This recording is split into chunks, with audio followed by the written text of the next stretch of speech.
Welcome back. Our next guest is an Emmy Award-winning broadcast journalist who back in 2001 received the shock of her life. She found out her husband had early onset Alzheimer's. Meryl tells her story in a new book called Slow Dancing with a Stranger, Lost and Found in the Age of Alzheimer's.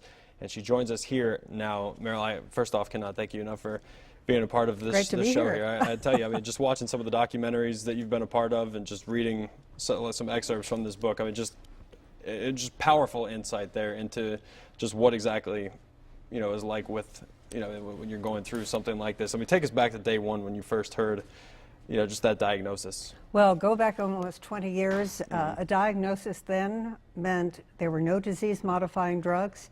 If you had a diagnosis today, no disease-modifying drug, nothing. We have yet to wage the war on Alzheimer's that we've already waged on cancer, HIV/AIDS, terribly underfunded, 44 million worldwide, 5.4 million here.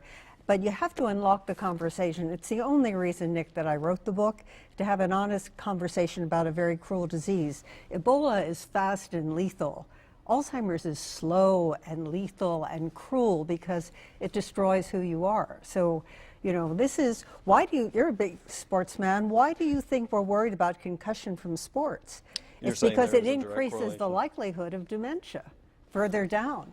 All the NFL players, they're already seeing signs of dementia. Alzheimer's is just the most common form of dementia.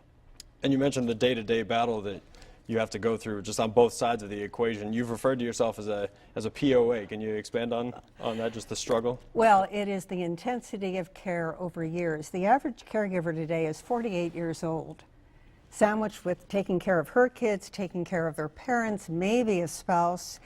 I was 48 when I had to leave my career for the same reasons. But guess what? No better options, no disease-modifying therapies. So we are out of time because your generation is going to have to pay for our care.